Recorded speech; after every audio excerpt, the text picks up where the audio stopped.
delighted to moderate a panel discussion with Michael Pollan, who is the Plant Genomics Program 2006 Distinguished Speaker. Our Distinguished Speaker series honors scholars who have made significant contributions and have clearly communicated the important role of plant biology in food and farming. For the past 20 years, Professor Pollan has been writing books and articles about the places where the human and natural worlds intersect: food, gardens, agriculture, drugs, and architecture. Professor Pollan's visit culminates the UC Davis 2006 Campus Community Book Project. Initiated after 9/11, the annual book project is designed to bring together diverse members of the campus and community into dialogue about relevant, controversial issues. Today, our panel, entitled Food, Farming, and Genetics, consists of a diverse group of scholars from our community with a variety of expertise and perspectives in food and agriculture. I would like to introduce our panel members.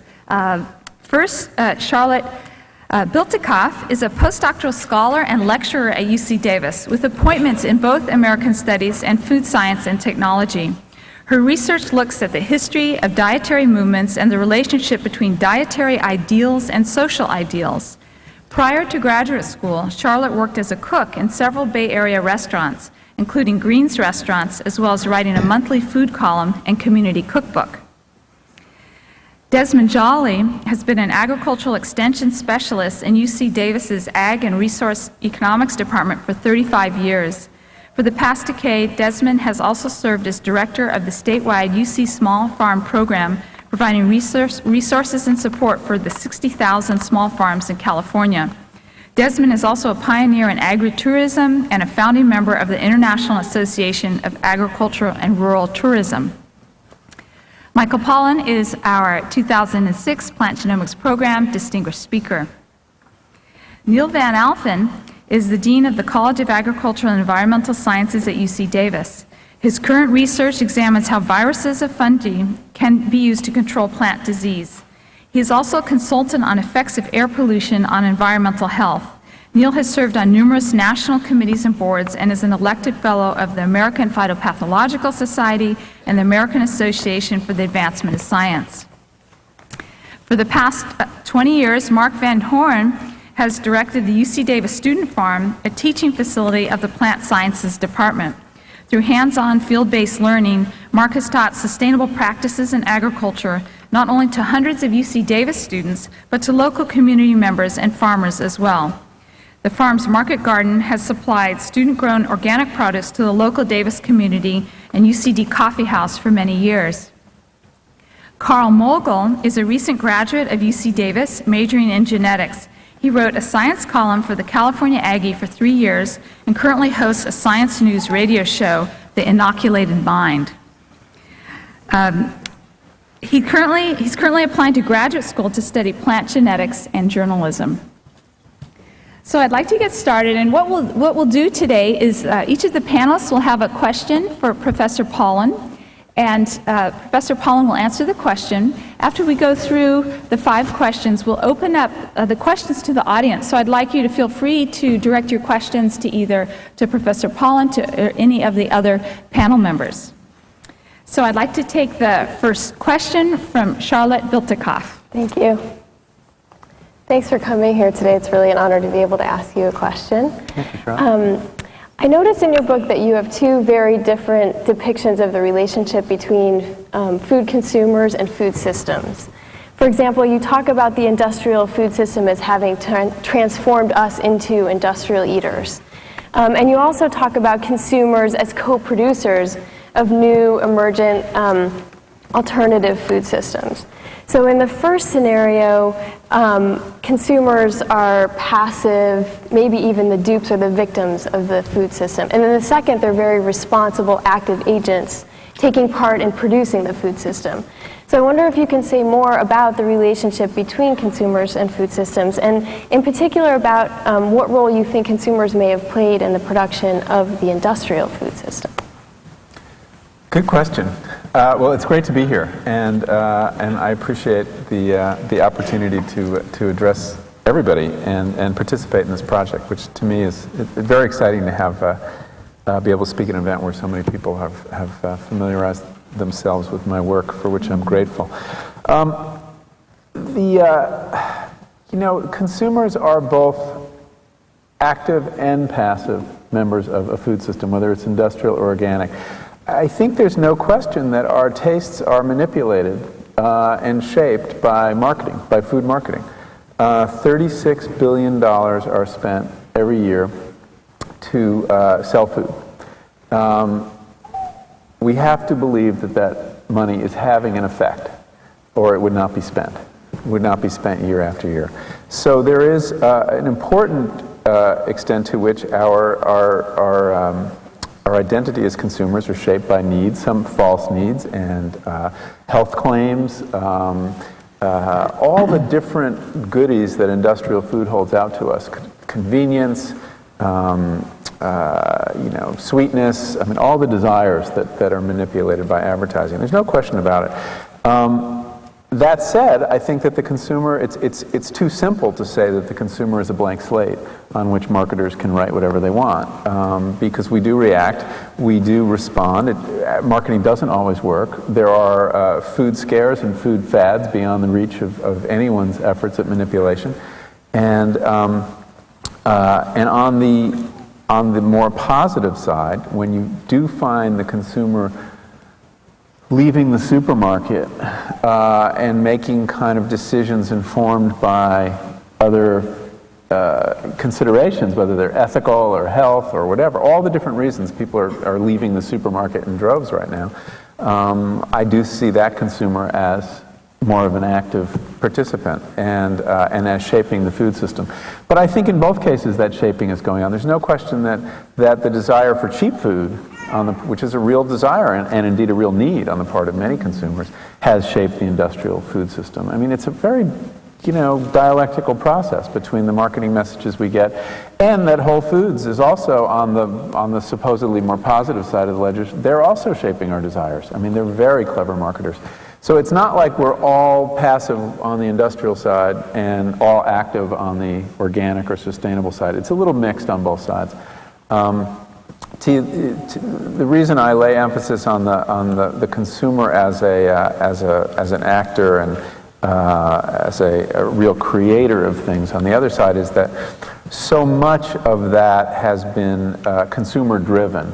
The rise of organic agriculture was really a meeting of farmers and consumers without a lot of help from anybody. So I think on that side of the ledger, I think we see more creativity right now. Thanks. Thanks. And we'll have time to follow up on these answers later on in the program. So Desmond, we'd like to... Michael, in your book you elaborate on a panoply of social, environmental, economic outcomes that have been adverse, negative. And you also talk about the impact of public policy in creating this system we have. It didn't just evolve in respect to market forces. So since public policy was such an active agent in creating what we have, which has so many deleterious consequences, I'm asking what's the role of public policy in making mid-course corrections, since we have huge health problems that derive from, we have environmental problems that derive from, we have economic and social problems that derive from. So what is the responsibility of public policy in making mid-course correction to the present trajectory, and what are the constraints against changing the trajectory that we have, and what are the prospects for having timely interventions? And then the last part of that question, if you recall with David Stockman, back in the first Reagan administration, Stockman wanted to change the system of corporate subsidies for agriculture, and then he went up against it and he backed off. The second part of the question is regarding the adoption... Wait, we're up to the fifth part of the question. Oh, I'm sorry, okay. No, I rest. maybe just, let me answer those and we'll do some more. Because whenever I get to a three-part question, I lose the first part. I rest. They're all good and really hard. As much as consumers can do to change the food system, and they have done a lot, in the end, there is a vitally important part for policy to play. Because you're right, the food system we have is not a result of nature, and it's not a result of the free market. It is the result of political choices made by people purporting to represent us. The Farm Bill, all the different farm bills over the last 40 years, and especially the Farm Bill since the mid-'70s to today, have shaped the food system we have. The fast food nation is in part a creation of a set of policies that were designed to encourage the growing of certain kinds of food and not the growing of other kinds of food. That were designed to encourage, I shouldn't say designed, they weren't always designed with these ends in view, but they had these effects. Consequences of a system that would be, where meat would be highly industrialized and feedlots would be the way that we produced meat. These are all the result of policy decisions, and a lot of our problems, and I would number among them obesity epidemic, can be traced to policy. The environmental problems you're talking about, there are enormous public health consequences of the kind of agricultural policies we have. Sometimes these agricultural policies were implemented for the best of reasons, which is to say to drive down the cost of food. Save the family farm, too. Some were to save the family farm, but I think the big sea change we saw in farm policy beginning in the 70s under the Nixon administration with Earl Butz, and I think the impact of those decisions we're still seeing the effects of today, were essentially driven by a desire, a well-meaning desire, to force down the cost of food. And so he implemented a series of policies to encourage farmers to grow more commodity grains, more corn, more soybean, more wheat, more rice, by changing essentially the way we supported farmers, subsidies. And it's more complicated than we need to go into, but we moved from a program designed to support prices, help farmers by supporting prices, to a system where we simply cut checks to farmers, encouraging them to produce more, and leading to the kind of oversupply we see today. And so, just to take the example of corn, which is the example I know best, we went from 4 billion bushels in the mid-'70s to 12 billion bushels this year. Policy drove that. Yes, there were some improvements in technology, but by and large, that was policy. And those policies ramify through the whole food chain. I mean, nobody, thinks that much about corn and soybeans, but in fact, those are the building blocks of the fast food nation. When you have cheap corn, you then have this vacuum sucking animals onto feedlots all over the country. When you have cheap corn, sweeteners suddenly become so cheap that you can move from that svelte 6 or 8 ounce Coca-Cola when I was a kid to that chubby 20 ounce supersized portion that is common today. But the best, I think, illustration of the impact of policy is that there's been some very interesting research by economists going into, studying calories in the supermarket and looking at the cost of different kinds of calories. And if you go into a supermarket today and say you're on a very limited budget and you're really buying energy to keep your family going, $1 is going to buy you a whole lot more calories of processed food, something like, I think, 1,100 or 1,200 calories on the chip aisle, and it will only buy you 250 calories of fresh vegetables, of carrots. That, again, is not the result of nature. It is the result of these policies that have made those calories really cheap. So the question then becomes, well, are these policies amenable to change? And we're going to have a very good object lesson this year because the Farm Bill is coming up for discussion. It's a vitally important piece of legislation. It has this $20 or $25 billion in commodity support for these 4 crops, and there is pressure to change that system coming from many places. World trade agreements, or world trade non-agreements, the prospect of world trade agreements, and public health concerns, a recognition on the part of the public health community that the obesity epidemic is in part driven by making the least healthy calories the cheapest, by environmental concerns because of the amount of this intensive commodity agriculture is disastrous for the water and for the land. by many, and the fact that the government's broke. I mean, there's another very important pressure. So it would sound like a perfect storm of reasons to change this commodity system. And we have a new government. And we have a new government. But you know what? It may not happen. It very well may not happen. I mean, in the same way David Stockman ran up against it, the people supporting commodity agriculture are very, very powerful. The new chair of the Agriculture Committee in the House is very committed to these commodity programs. You know, the fact that he's a Democrat, party labels don't make a whole lot of difference, I think, on some of these issues. So, you know, I'm hopeful that if we have a political debate about it, and we get this discussion outside of the tight circle of farm state senators and congressmen, that the kind of glare of political attention would force change, and there are better chances for that today than there have been. And what it requires is, though, people paying attention to the Farm Bill debate, letting their congressmen know, because right now your congressmen, I don't know about your congressmen, but many congressmen, especially in the blue states, are trading their votes on this bill because they don't think their constituents care. So that you know, they're making a deal with the senator from Nebraska for something else that they want, because it's a free vote right now, and but it's only a free vote insofar as we don't pay attention and we don't act on it. So it's a really important piece of legislation. The other force for possible change is the fact that these commodity programs have been strongly defended by ADM and Cargill, who are the great beneficiaries since they process most of the grain, they trade most of the grain, they love cheap grain.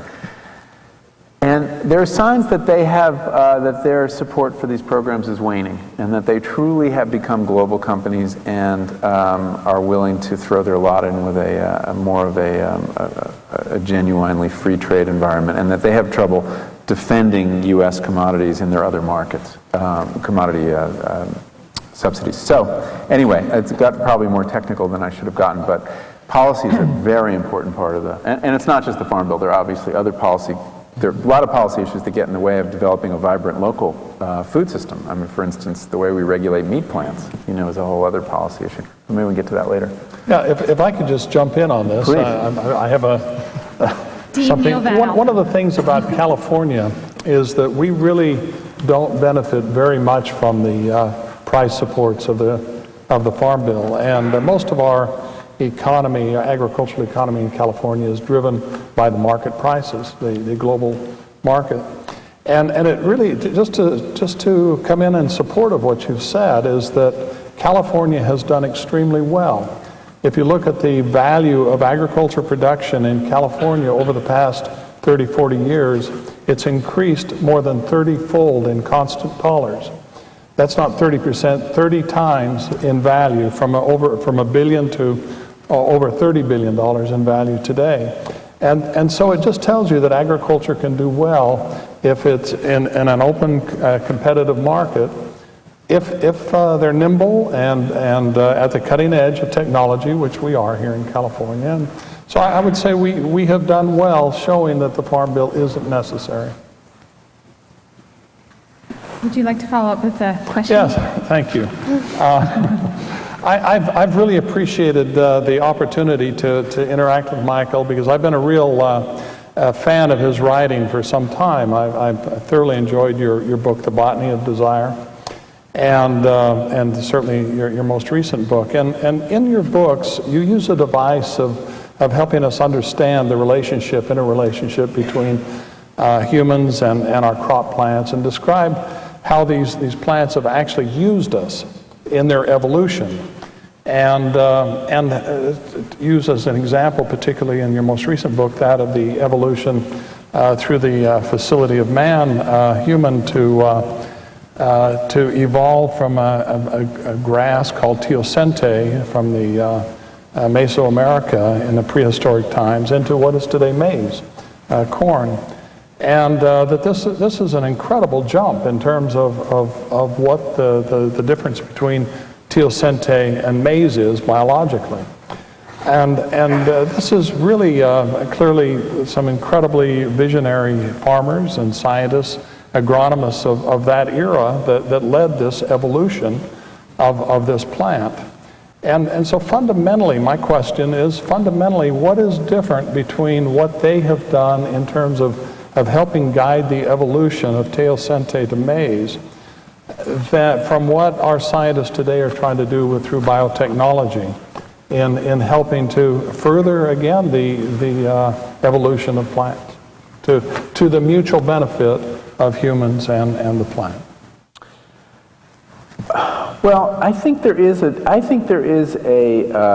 qualitative difference in the relationship of the genetic engineer and the plant breeder. From this point of view, if we want to look at it from this idea of this coevolutionary process between people and plants, people and animals, and I have found that for me a very useful tool to look at things. I think all too often we give ourselves too much credit for what happens in nature, and we forget that it is domestication, for example, is very much a two-way street. Many plants refuse to be domesticated. Only a small handful have decided that this, for them, is a good evolutionary strategy. The oak tree doesn't play, right? I mean, the dog plays, you know, and for the dog, for example, it was a terrific strategy. There are, 100 million dogs in America, 50 million dogs in America, and 10,000 wolves. So whatever you think of, you know, the wolf, in Darwinian terms, the dog hit on the good strategy.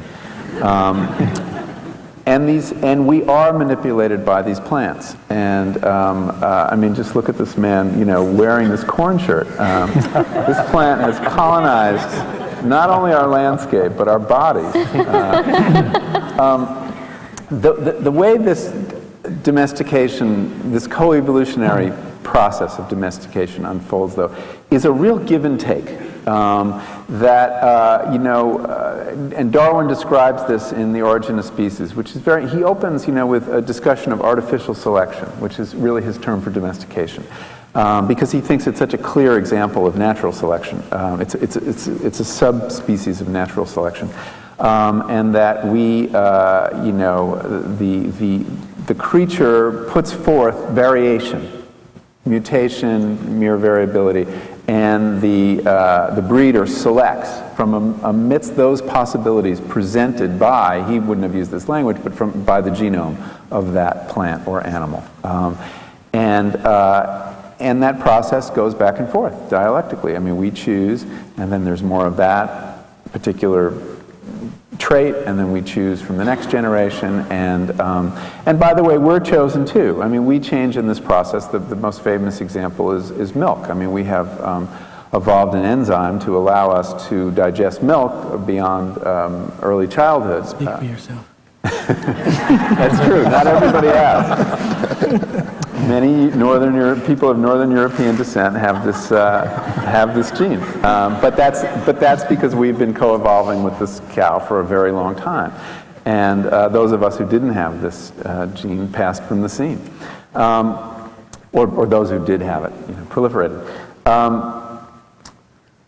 When you're talking about genetic engineering, that dialogue changes between species. Instead of when I genetically modify a potato, or when I breed a potato conventionally, all the possibilities of a potato, blueness, whiteness, butteriness, long and narrowness, all these traits are already present in the genome of the potato, and we select from that. With genetic engineering, we now, and the plant, and this will sound kind of funny, sort of has the option of proceeding with us or not. I mean, that it has, I don't want to ascribe free will to plants, but that what they do is within the realm of what they are. When you begin genetic engineering of one kind, not of all kinds, but the kind of genetic engineering where we bring traits from another species and blast or infect them into our target species, that is a different kind of conversation. It's a little bit more directed, to put it in polite terms, or coercive. So you don't have a situation, it's more of us shaping the other species than having this kind of shaping through this kind of dialogue. It's much more of a unidirectional process. Now, there are many, when you genetically engineer, it's true, you have many mutations and many kind of freaky things that come out, and you do select from those. You could argue it's a way of creating mutation. But you're crossing that species barrier, which I think is new. Now, it does happen in nature sometimes. It happens in nature. We call it disease usually. Well, it's also, there are examples, clear examples of horizontal gene transfer. But there are these kind of, the idea of a species is not, as I understand it, is not just a construct. I mean, we can argue about it a little bit, but there is a kind of wall around species. I mean, they basically, they're creatures that can breed amongst themselves and not across species usually. And so there's not a whole lot of gene transfer going on between species. And we should ask ourselves, well, why does that wall exist? What purposes does it serve in nature? And tread very carefully in developing what is, I think, as I said, a qualitatively new way of changing nature. It's not, now, to say it's new is not to say it's bad or evil.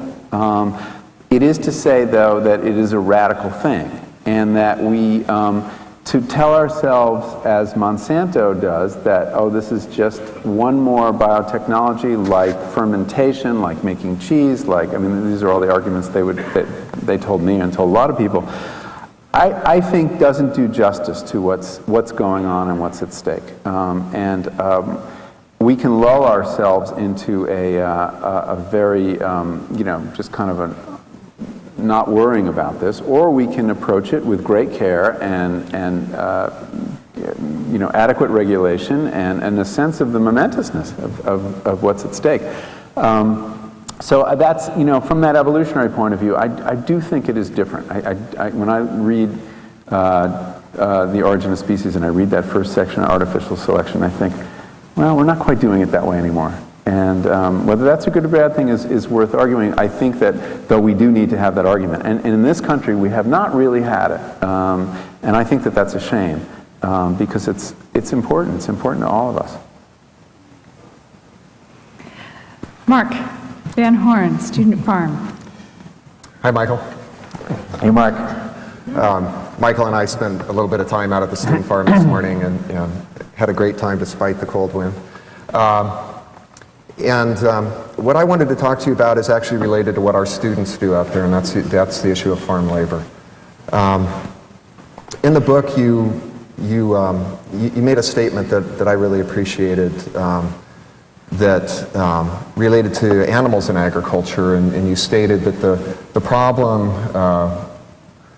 with animals in agriculture may perhaps be not the principle, but the practice, the way that we treat animals while they're alive and the way that we kill them, and that the issues might be very different if the agricultural system was more transparent with regard to the way we treat animals.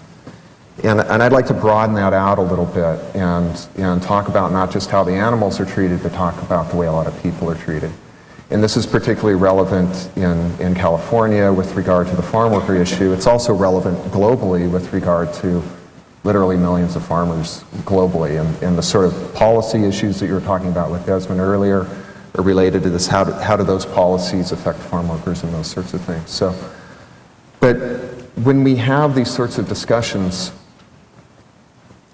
almost always about agriculture, farm workers aren't represented. So even though in this state they make up the vast majority of people involved in agriculture, they're almost never at the table.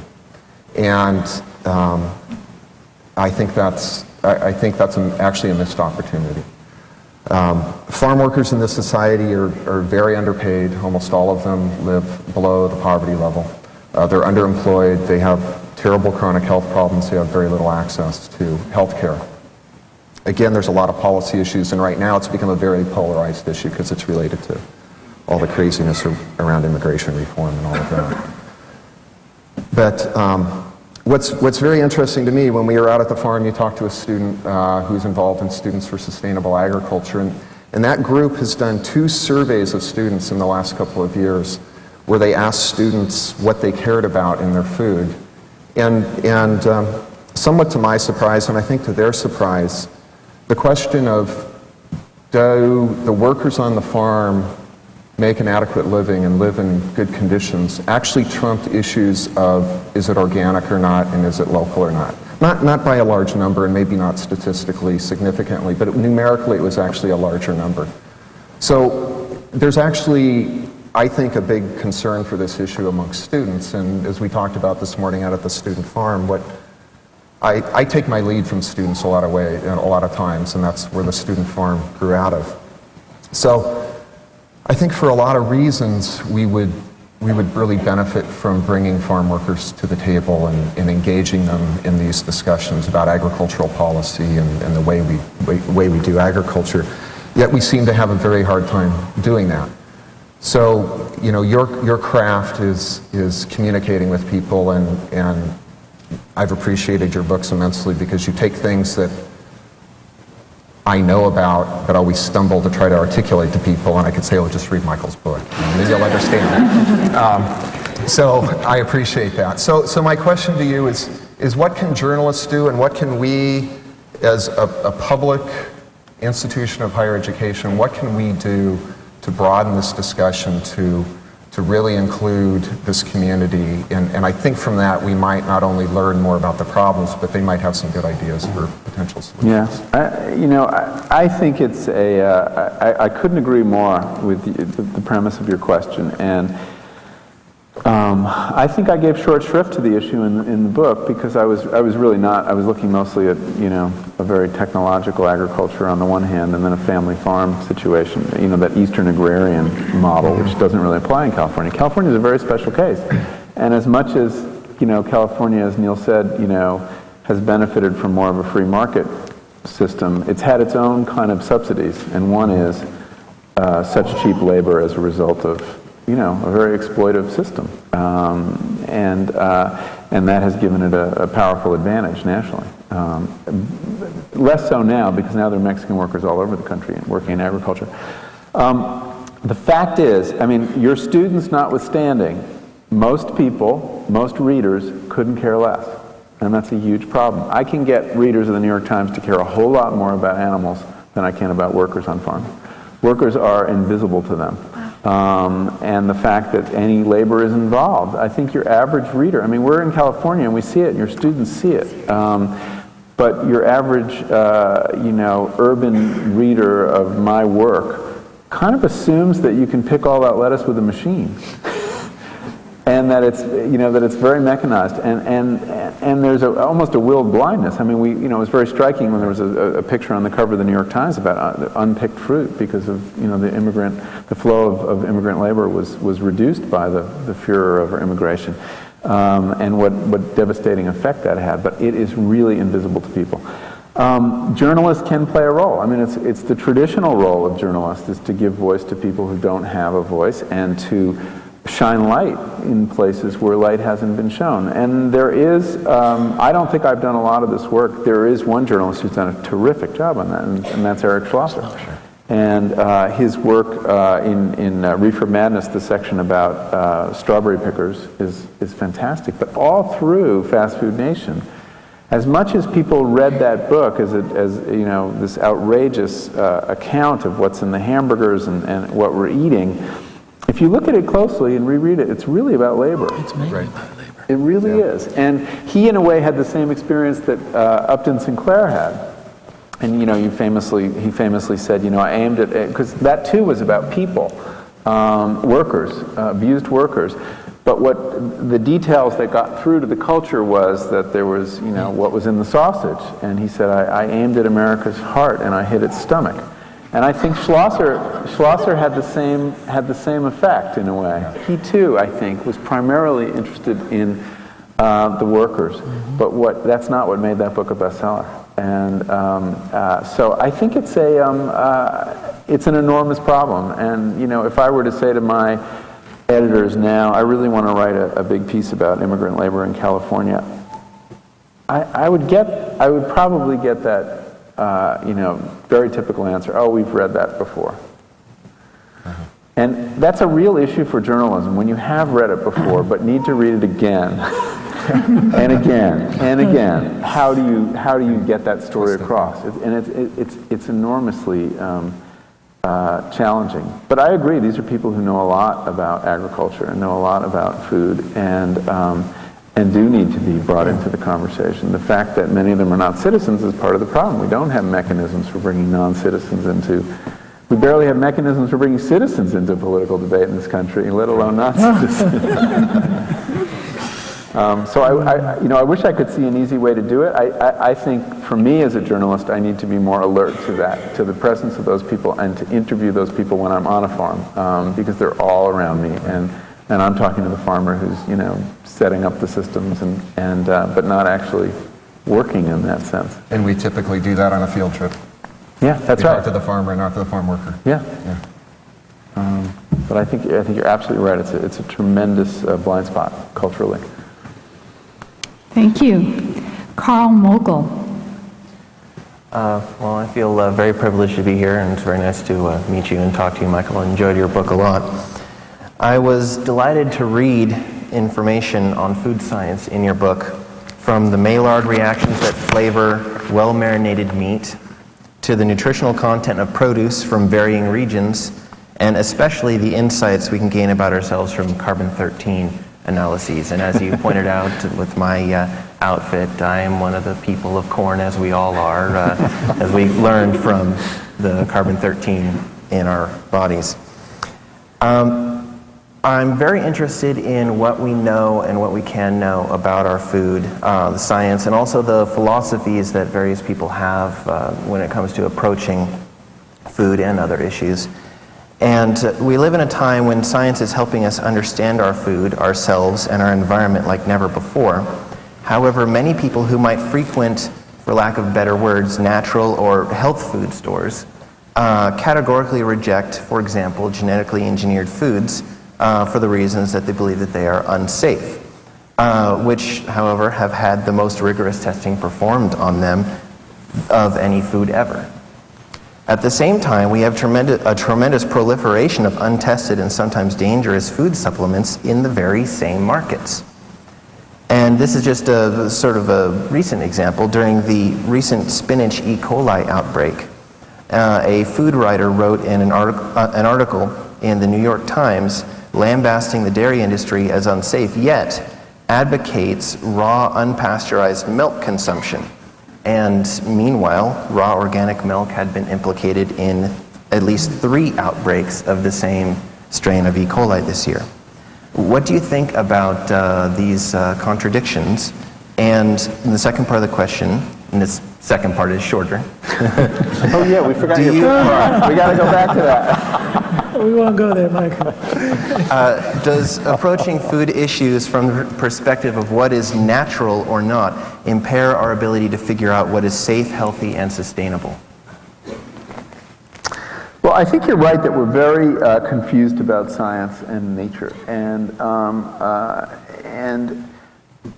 our understanding of risk our handling of risk is really irrational in this country. There's no question about it. I would dispute that genetically modified food is the most studied or regulated food.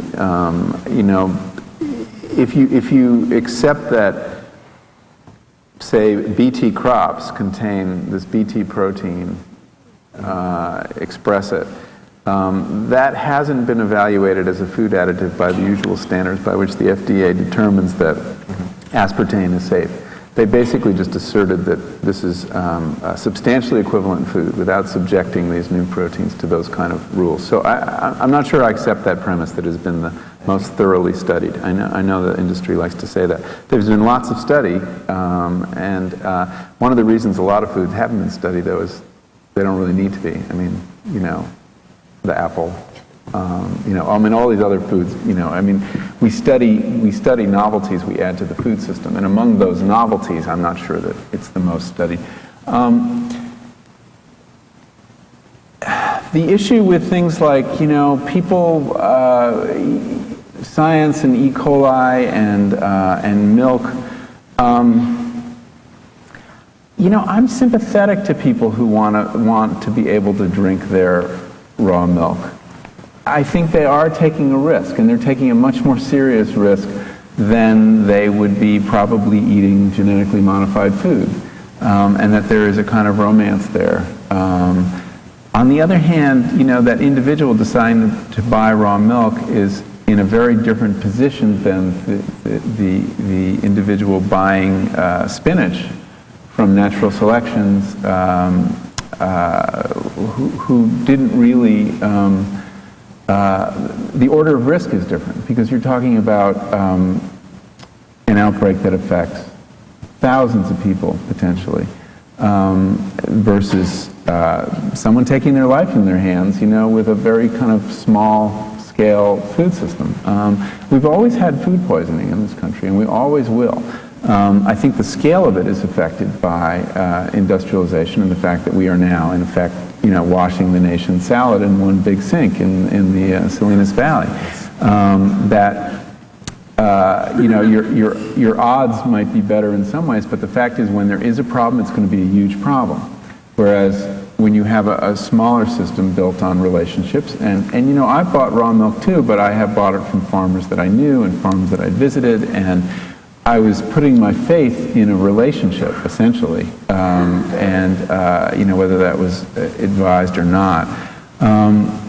But once you get a food system that is a food chain that is so long and opaque, when you have to trust in technology and you have to trust in regulation for your safety, that's another kind of risk too, because those systems are imperfect as well, and the magnitude of the problems when they occur is so much bigger.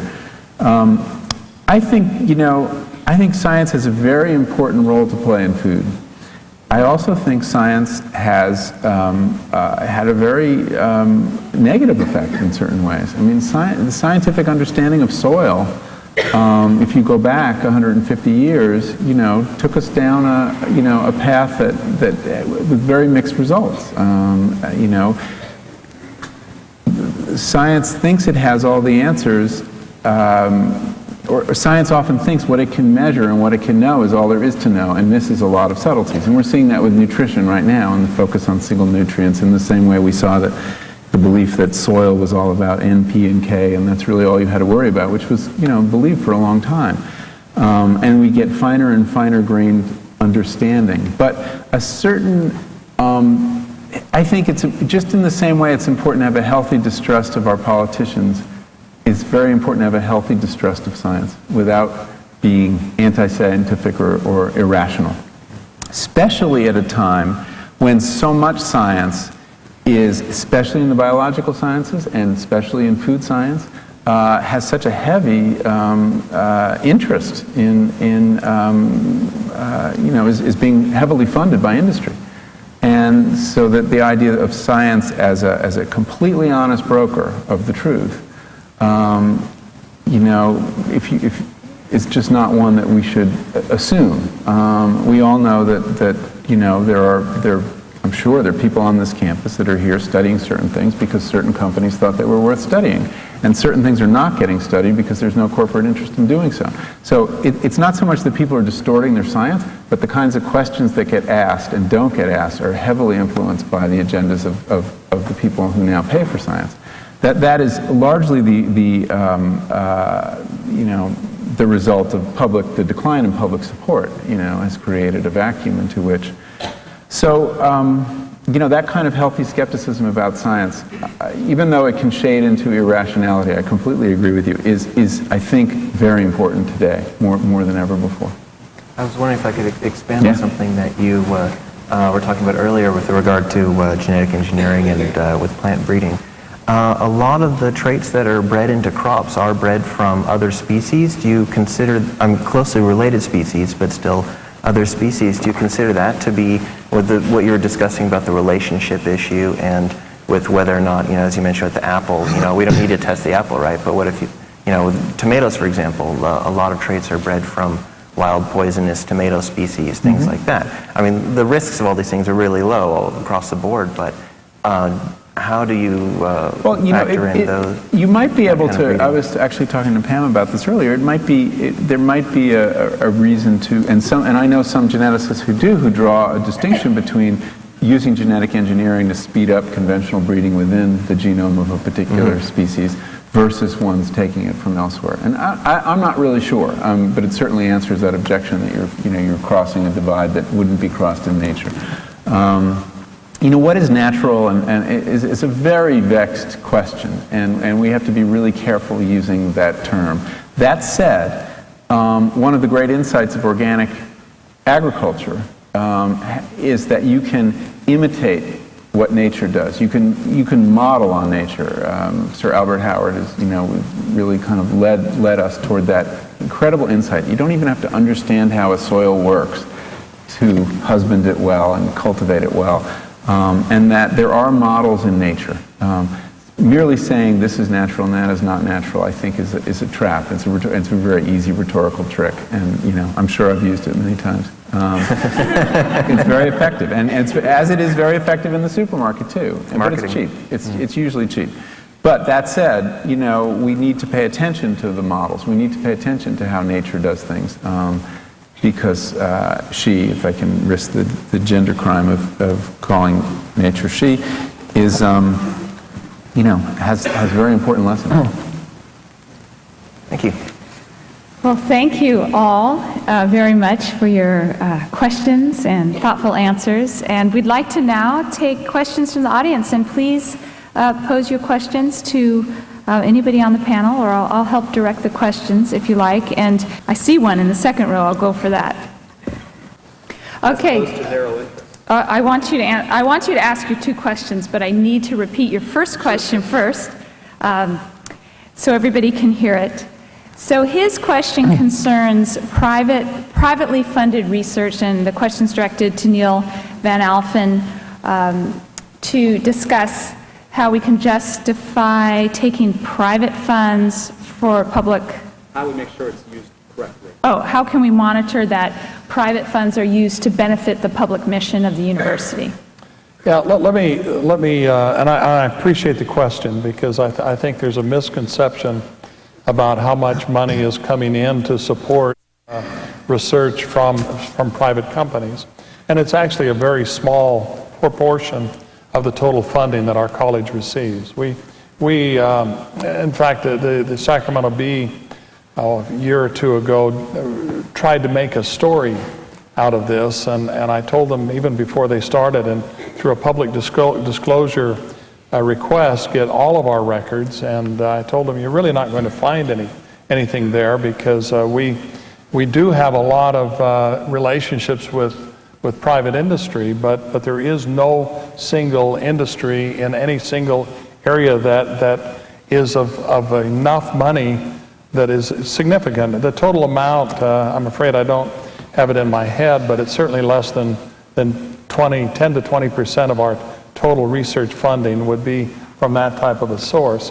And our scientists really do accept these things generally to follow and do what they want to do. They're creative people. They have vision as to where they want to go in their research, and they seek funding to help facilitate what they want to achieve. And so I really think there's a misconception about scientists for hire, and that they just follow what the companies want. It really is, I would say the best way is as the device that Michael uses in his description. It's a partnership between the companies and our scientists, each of them seeking what they want out of it.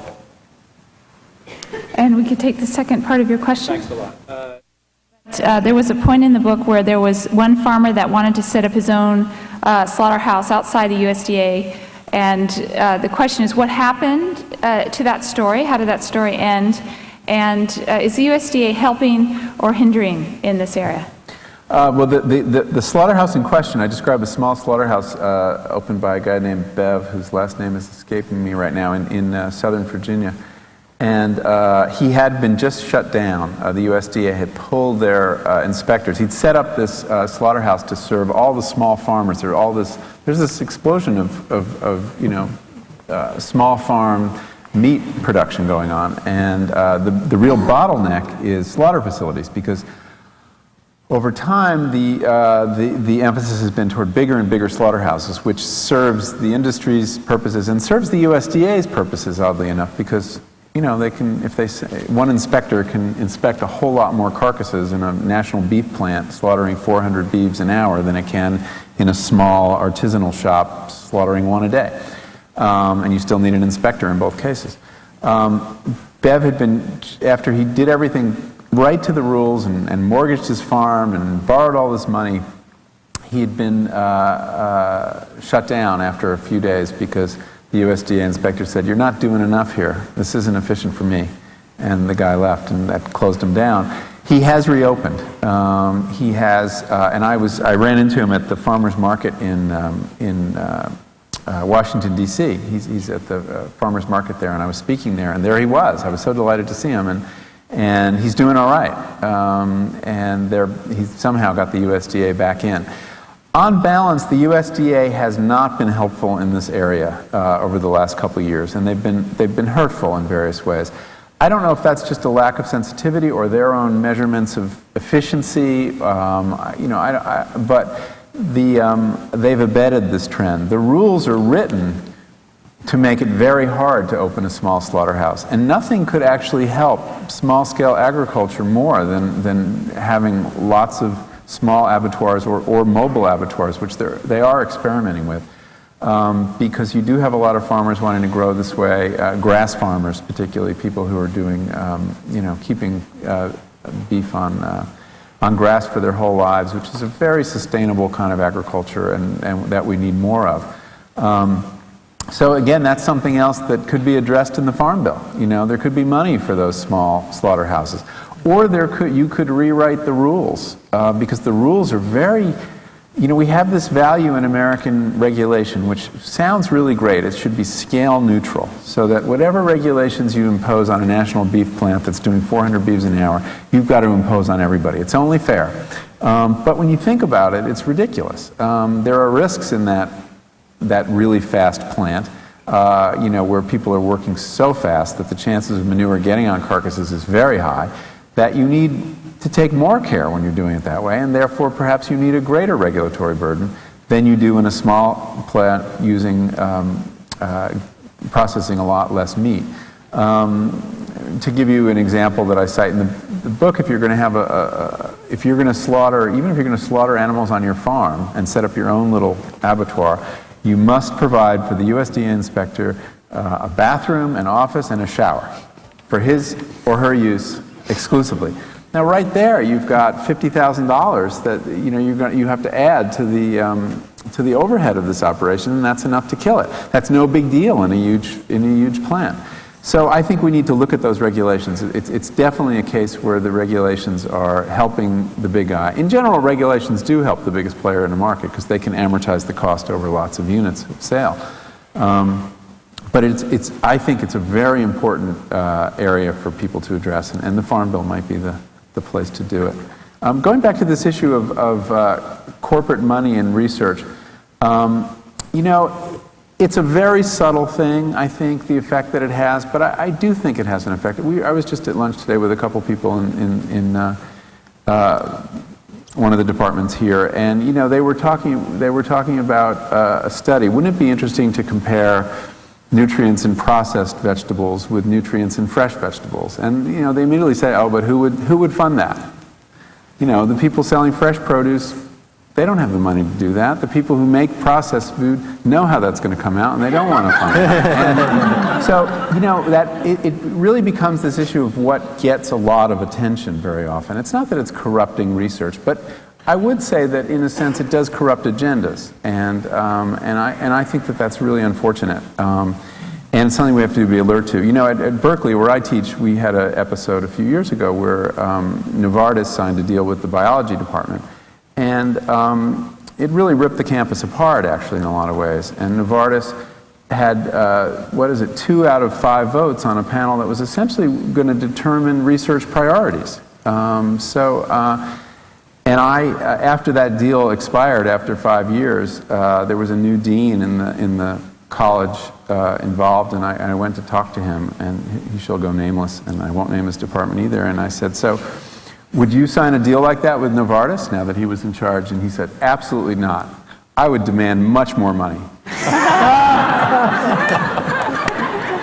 Let me jump in here because in the Farm Bill, I mentioned that California, and in fact most of the crops grown in this country, are not supported through the Farm Bill. And they've grouped together into what they call themselves now the specialty crops. So it's basically anything that isn't supported through the Farm Bill. And they are pushing to get some additional support. But what they want is not price supports for production. They want research and marketing help. And I think that's a very healthy thing. Yeah, I would agree. I would agree. I mean, I think that the Farm Bill can do a lot to help also small farmers. I mean, in many ways. The Farm Bill could, imagine a program that helped fund the transition to organic. I mean, that's never going to happen. But there is money to support farmers, and you can organize that support in such a way to move agriculture onto a more sustainable ground. And there are people who do think this way, and they're now part of the debate. But it's remarkable how far organic agriculture has gotten in this country without that kind of support. And there may be some support for it this time around. We are going to thank the panelists. It was an excellent discussion. Thank you very much.